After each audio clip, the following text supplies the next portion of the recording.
Thank you very much. Now, a 39-year-old woman has become the first person to be successfully treated for breast cancer, thanks to research funded by the Sarah Harding Breast Cancer Appeal. The former Girls Aloud singer was just 39 when she died. Her last wish was to help other young women fight the disease. Well, now her former bandmate, Kimberley Walsh, has been to the Christie Hospital in Manchester to meet those who are part of her legacy.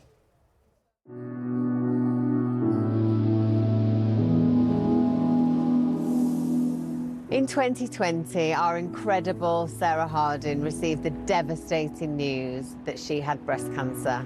11 months later, she died. Before she passed away, she had one wish: to help fund research for breast cancer. She was so passionate about the Christie, the hospital that took such amazing care of her, and she just really wanted to try and help. So I'm here today at the Christie Hospital with some incredible news. Not only has the money raised so far been able to fund full-time research, we're going to meet Annette, who is living proof that Sarah has made a difference, and I just cannot wait to meet her. I have a future because of this lady and her group of friends that have just championed her legacy. Annette! Oh, it's so lovely to meet you. To meet you. Anna. It came through as an invitation through the post. Thanks so much for coming down today. I started off thinking, why not? I'm going to take part. I'm probably low risk, so there's no harm. I have no family history, so I wasn't really worried. My name is Hannah Harrison. I'm the Sarah Harding Young Women's Breast Cancer Fellow here at the Manchester Cancer Research Centre. And meeting Annette is absolutely amazing because she's really the point of our research. She's why we do it all. It's actually amazing for us to meet you today. You're the first person that's actually come out of this trial that we've helped. If you hadn't have gone for this trial, what would have happened? So, I mean, that would have been me waiting. I'm 10 to 13 years away from an NHS mammogram. Right. So it's scary, but also just incredible. So just to make this clear, had you have not been offered that trial that day, you potentially would not have found out that you had breast cancer for maybe another 10 years, which is terrifying, but also amazing. Like, this is what this is all about. I don't know what the future would have held.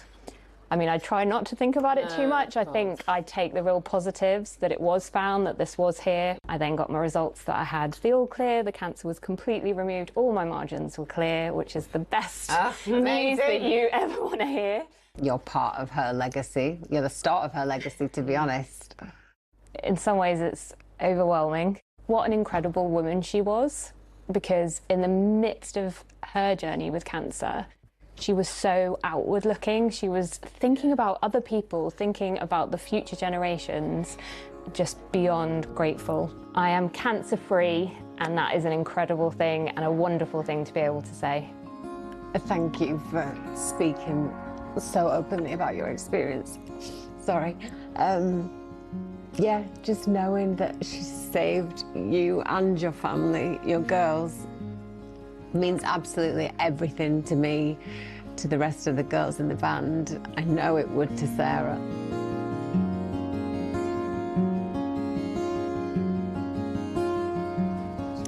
So Erin there is culturing some human breast cells. Stop it. Are you serious? Yeah, it's really cool. I always say it's cool. I always say It's amazing. Yeah.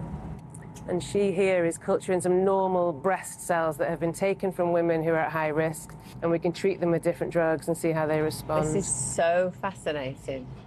You're so clever. I mean, I don't know if I should be this excited. You definitely Maybe I missed my way. Shouldn't have been a singer at all. Well, you're very welcome to come and work with us for a bit. Give me a job. Come and do a week. It's amazing to be here. Like, for me, I actually can't believe how quickly this has actually come to fruition. Like, for us, that was always our goal. Yeah. I mean, from Sarah's diagnosis, obviously, to her passing away was literally like 11 months, which is no time at all. Yeah. And I think that in that time, she had to find like something positive to focus on. You know, maybe there isn't anything left for me to try, but there might be for other people. And so she did. She just kept saying to us, like, this is all I want. Just keep raising money for the Christie. Like, there's a research program starting, and, you know, hopefully we've done her proud. None of it would be possible without Sarah's desire and drive for this to happen. This screening has allowed us to identify women to be at high risk who have no family history, no knowledge of a risk. Ladies are able to come in decades before regular NHS screening occurs. We test things like their genetics from a saliva sample.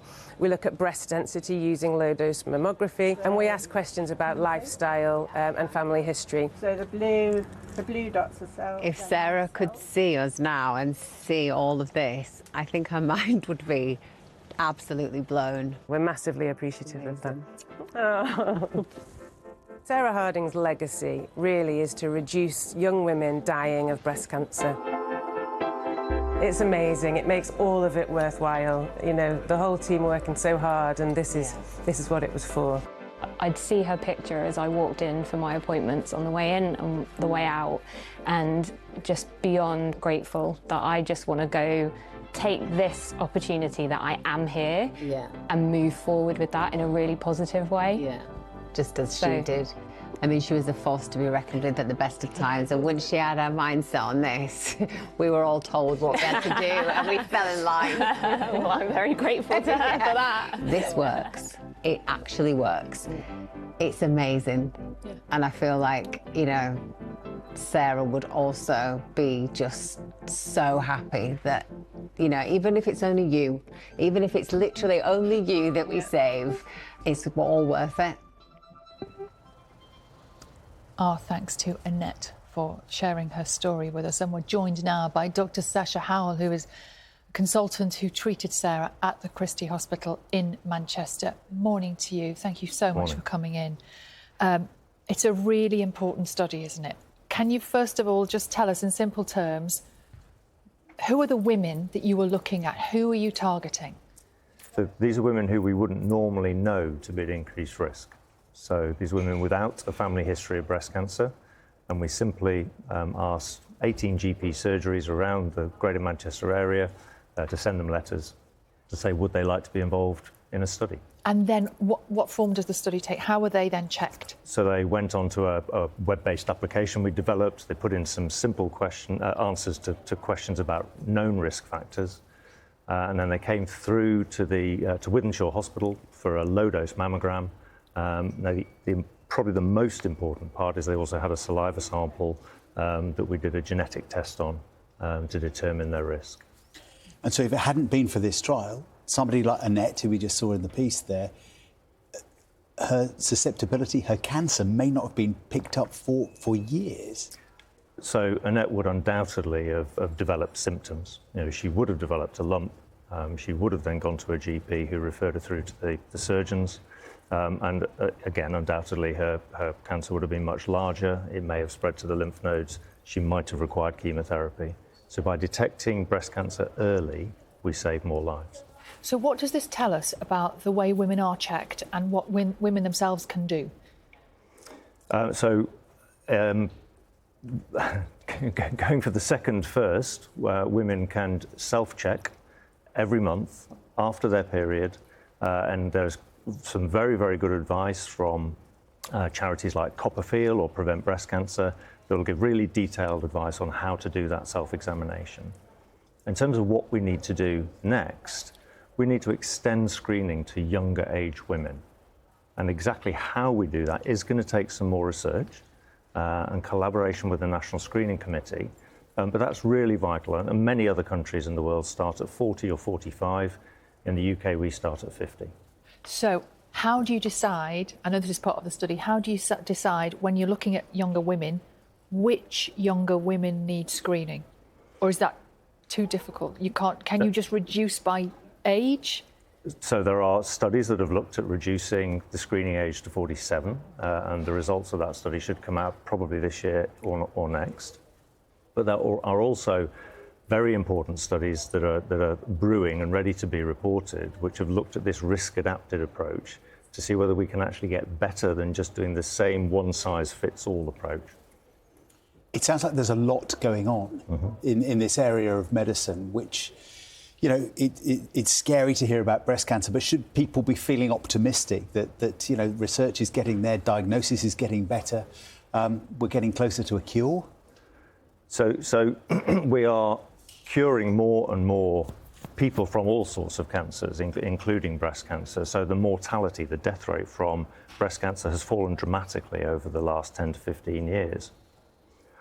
But breast cancer still remains the most common cause of death in young women between the age of 35 to 55. So we've still got a lot of work to do in this arena. And what are the things that women can do? We talked about getting checked. Are there any lifestyle things that young women can pay attention to, maybe to reduce their risk? I don't know if that phrase is too strong, but, you know, to look after themselves. So there are several well-known risk factors. Perhaps, you know, the one that you don't want to hear is alcohol is a risk factor for breast cancer. But on a positive note, breastfeeding reduces the risk of breast cancer, and it particularly reduces the risk of the aggressive type of breast cancer that Sarah Harding had. And so it's really important that we try to promote breastfeeding to reduce cancer incidence. And as Sarah Harding's doctor, you must be immensely proud of her legacy, achieving, beginning through the research to achieve so much, saving lives.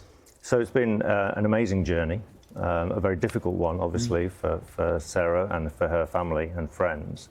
But it's really, I hope, now starting to bear some great fruits. And Hannah, who was on the VT clip there, is a great research fellow who's been employed purely on the funding that came through from the Sarah Harding appeal. And obviously you are always relying on other charitable donations as well. Absolutely. The CI UK funded a lot of the study that we're just talking about. So it's really a team effort using lots of funds to do research which is understandably quite expensive. Indeed. Dr. Sasha Howell from the Christie, thank you very much indeed for coming in. Thank you.